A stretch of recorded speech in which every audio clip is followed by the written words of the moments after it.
15 जून 2019 सैरा Mitchell मंडप में खड़ी है। ये उसकी जिंदगी का सबसे खुशी भरा पल है। दिल तेज धड़क रहा है, स्माइल रोक नहीं पा रही और फिर भी वो बेहिसाब रो रही है। पूरे सुख को बिल्कुल उसी तरह रिस्पॉन्ड कर रहा है जैसे गम में। क्यों? इसका जवाब आपको बताएगा कि आप अपनी फीलिंग्स पर कितना कम कंट्रोल रखते हैं। ये बात कितनी अजीब है। साइंटिस्ट्स ने जब आंसुओं को माइक्रोस्कोप के नीचे देखा तो उन्होंने एक हैरान कर देने वाली चीज डिस्कवर की। जब आप दुखी होते हो तब के आंसू और जब आप प्याज काट रहे होते हो तब के आंसू, दोनों केमिकली अलग हैं। अलग प्रोटीन्स, अलग हार्मोन्स, बिल्कुल अलग मॉलिक्यूलर कॉम्पोजिशन। मतलब आपका शरीर एक स्पेशल टाइप का आंसू बना रहा है खुशी के लिए।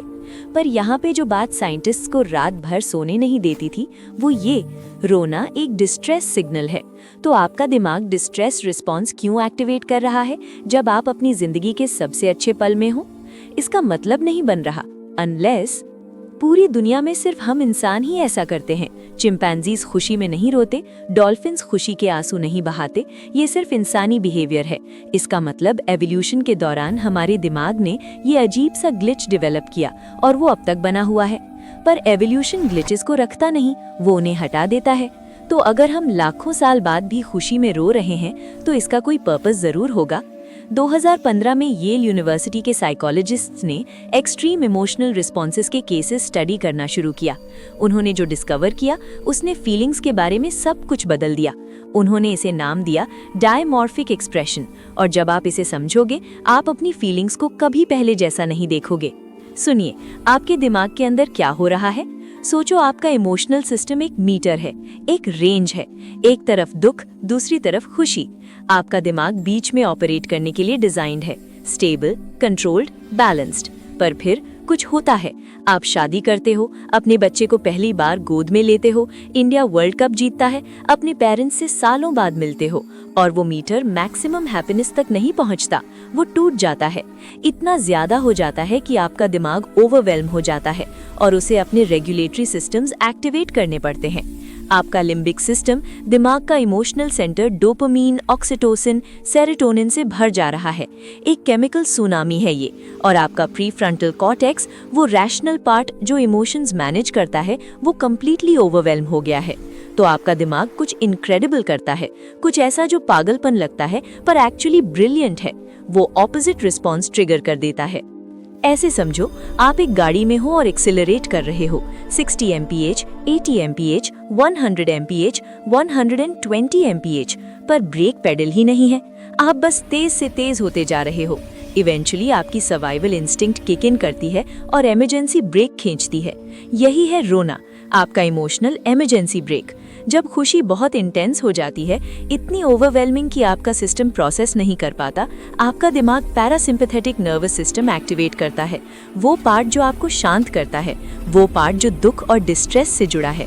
आप रोने लगते हैं, इसलिए नहीं कि आप दुखी हैं, बल्कि इसलिए कि आप बहुत ज्यादा खुश हैं और आपका दिमाग आपकी खुशी से आपको बचाने की कोशिश कर रहा है।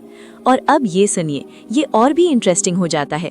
यही मैकेनिज्म इतनी सारी चीजें एक्सप्लेन करता है जो आपने एक्सपीरियंस की हैं पर कभी समझी नहीं। क्यूट पपीज को इतना जोर से दबाने को मन क्यों करता है? Cute aggression. आपका दिमाग ओवरवेलमिंग क्यूटनेस हैंडल नहीं कर पाता तो ऑपोजिट अग्रेसिव इम्पल्सेस ट्रिगर करता है। फ्यूनरल में लोग क्यों हंसता है? Nervous laughter. दुख इतना इंटेंस है कि दिमाग ऑपोजिट रिस्पॉन्स फोर्स करता है। कुछ लोग डरे हुए होने पर गुस्से में क्यों आ जाते हैं? फियर ओवरलोड अग्रेशन ट्रिगर करता है। आपका दिमाग टूटा हुआ नहीं है, वो आपको प्रोटेक्ट कर रहा है। हर बार जब आप इतनी पावरफुल इमोशन फील करते हैं कि आपका बॉडी ऑपोजिट एक्सप्रेशन से रिएक्ट करता है, आपका नर्वस सिस्टम बेसिकली कह रहा है ये बहुत ज्यादा है, हमें बैलेंस करना होगा। पर एक और लेयर है, एक रीजन है कि एवोल्यूशन ने ये रिस्पॉन्स क्यों रखा। आंसू एक सिग्नल है। जब आप अपनी शादी में रोते हैं, अपने बच्चे की कॉन्वोकेशन में, जब आप सालों बाद अपने माँ बाप से मिलते हैं और उनके पैर छूते हैं, आप सिर्फ अपनी इमोशंस रेगुलेट नहीं कर रहे, आप कुछ बहुत प्रोफाउंड कम्युनिकेट कर रहे हैं। ये मोमेंट मेरे लिए इतना इम्पोर्टेंट है कि मेरा बॉडी इसे कंटेन नहीं कर सकता। ये वल्नरेबिलिटी की डिस्प्ले है, ऑथेंटिसिटी की, कंप्लीट इमोशनल इन्वेस्टमेंट की। और हम जैसे सोशल स्पीशीज में ये सिग्नल बॉन्ड्स को मजबूत करता है। ये आसपास के लोगों को बताता है ये रियल है, ये इम्पोर्टेंट है, ये सेक्रेड है। आपके आंसू कमजोरी नहीं है, ये प्रूफ है कि आप कुछ इतना मीनिंगफुल एक्सपीरियंस कर रहे हैं। सोचो उस पल के बारे में जब आपने आखिरी बार खुशी में रोए थे। शायद किसी को गले लगाया जिनसे आप प्यार करते हैं, शायद कुछ अचीव किया जो इम्पॉसिबल लगता था, शायद एक पल इतना परफेक्ट था कि आप जानते थे कि आप इसे हमेशा याद रखेंगे। उस पल में आपका दिमाग इमोशन से भर गया था, जितना वो हैंडल कर सकता था उससे ज्यादा। आपकी हार्ट रेट बढ़ गई, आपकी सांसें बदल गईं, आपके बॉडी का हर सिस्टम ओवरड्राइव में चला गया और आपके दिमाग ने अपनी पूरी समझदारी से इमरजेंसी ब्रेक खींचा। खुशी को रोकने के लिए नहीं, बल्कि आपको इससे सर्वाइव करने में मदद करने के लिए। वो आंसू कंफ्यूजन के नहीं थे, वो आपके बॉडी का ये कहना था, ये बहुत खूबसूरत है, बहुत पावरफुल, बहुत रियल। जिन रिसर्चर्स ने ये डिस्कवर किया, उन्होंने ये हर जगह देखा। माँ बाप जो अपने नए बच्चे को देखते हैं और उनके छोटे पैर को बाइट करने का मन करता है, डायमॉर्फिक एक्सप्रेशन। लोग जो बुरी खबर देते वक्त स्माइल करते हैं, इमोशनल ओवरफ्लो। प्लेयर्स जो जीतने के बाद कोलैप्स करके रो पड़ते हैं, जॉय ओवरलोड। वो दोस्त जो आपको अच्छी न्यूज़ सुनाते वक्त आम में पंच मारता है, हैप्पीनेस जो मॉक अग्रेशन के रूप में निकलता है। हम ये सब अपनी पूरी लाइफ कर रहे हैं और हमने कभी नोटिस नहीं किया कि इसमें एक पैटर्न है, एक बायोलॉजिकल मैकेनिज्म है। आपकी इमोशंस सिर्फ फीलिंग्स नहीं है, ये फिजिकल फोर्सेस हैं, और जब ये फोर्सेस बहुत स्ट्रांग हो जाती हैं, आपके बॉडी को करंट को ग्राउंड करना पड़ता है। पर यहाँ एक और चीज रिसर्चर्स ने डिस्कवर की। कभी कभी सबसे इंटेंस पॉजिटिव एक्सपीरियंसेस के बाद आप एम्प्टी फील करते हैं, कंफ्यूज्ड, इवन सैड। एथलीट्स इसे पोस्ट रेस ब्लूज कहते हैं। ग्रेजुएट्स को कॉन्वोकेशन के बाद फील होता है, पेरेंट्स को मेजर माइलस्टोन्स के बाद होता है। ये डायमॉर्फिक एक्सप्रेशन का ओवर करेक्शन नहीं है, ये कुछ अलग है। आप एंटिसिपेशन, एड्रेनलिन और पर्पस पर बहुत लंबे टाइम तक रन कर रहे थे। ओलंपिक्स के लिए ट्रेन करना, ग्रेजुएशन के लिए पढ़ना, शादी प्लान करना, और जब वो फाइनली खत्म हो जाता है, आपके दिमाग को एक नया नॉर्मल ढूंढना पड़ता है। ये कॉन्ट्रास्ट जारिंग है। आप मैक्सिमम इमोशनल इंटेंसिटी से रेगुलर लाइफ में वापस आ रहे हैं, और कभी कभी वो ट्रांजिशन लॉस जैसा फील होता है, चाहे आप अभी जीते हो। तो इसका मतलब क्या हुआ? इसका मतलब ये है कि हर बार जब आपने खुशी के आंसू रोए, आप ड्रामेटिक नहीं थे, आप ओवर रिएक्ट नहीं कर रहे थे, आप कमजोर नहीं थे। आपको जितना जेन्युइनली पावरफुल एक्सपीरियंस कर रहे थे कि आपकी पूरी एवोल्यूशनरी बायोलॉजी को इंटरवीन करना पड़ा। वो आंसू प्रूफ हैं, प्रूफ कि आप जिंदा हैं, प्रूफ कि आप कनेक्टेड हैं, प्रूफ कि आप इंसान हैं। एक दुनिया जो कॉन्स्टेंटली हमें कहती है अपनी इमोशंस कंट्रोल करो, कंपोज रहो, फीलिंग्स मत दिखाओ, आपका बॉडी कभी कभी बस कहता है नहीं, ये बहुत इंपॉर्टेंट है, सबको पता होना चाहिए ये कितना मैटर करता है, और वो आपको रुला देता है। तो अगले बार जब आप किसी शादी में हो और दुल्हन को रोते देखें, या किसी बाप को अपनी बेटी को पहली बार गोद में लेते देखें आंसुओं के साथ, या आप खुद किसी वंडरफुल चीज पर बेहिसाब रो रहे हो, ये याद रखना, वो आंसू कंफ्यूजन के नहीं है, वो दुख के भी नहीं है जो बीच में आ गए। वो आंसू एक ऐसे दिमाग के हैं जो कुछ इतना खूबसूरत एक्सपीरियंस कर रहा है, इतना ओवरवेलमिंग, इतना ज्यादा कि वो हैंडल करने के लिए डिजाइंड ही नहीं था, कि उसे हर सिस्टम एक्टिवेट करना पड़ा आपको उस मोमेंट को सर्वाइव करने में मदद करने के लिए।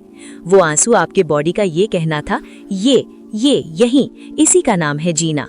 सोचो उस विदाई के सीन के बारे में, जब एक बेटी अपने घर से विदा होती है, माँ रो रही है, बाप रो रहा है, बेटी रो रही है।